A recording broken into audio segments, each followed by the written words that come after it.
इल्म ऐं अमल।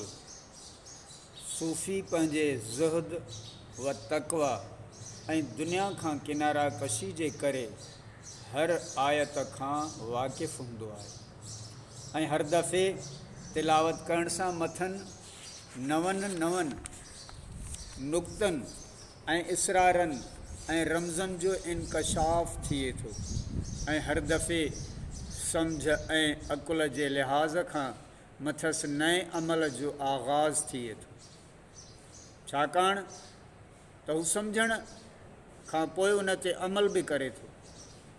उन्हनि जो अमल संदसि सम्झ ऐं अकुल खे रोशनी बख़्शे थो। सम्झ सां इल्मु ऐं इल्म सां अमल वजूद में अचे थो ऐं अहिड़े नमूने इल्मु ऐं अमल वारे सां अचनि था। अहिड़ो अमल क़ल्ब जो अमल आहे जेको क़ालिब जे अमल खां बिल्कुलु मुख़्तलिफ़ आहे। क़ल्ब जो अमल पंहिंजे नरम ऐं सचाईअ जे सबबु इल्म जो हम शिकिल हूंदो आहे ऐं इहे अमल रूहानी तालुक़ात, क़ल्बी वारदातनि ऐं लिकियल मनाजातनि ऐं मुकालमनि जो नतीजो हूंदा आहिनि।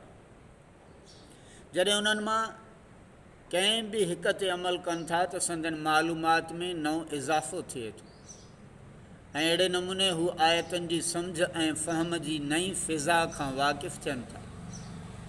सुभान अल्लाह। अहिड़ी तरह हर मुस्लमान खे अल्लाह ताला इल्मु ॿुधी ऐं उन ते अमल करण जी तौफ़ीक़ अता फ़रमाए। आमीन सुम आमीन।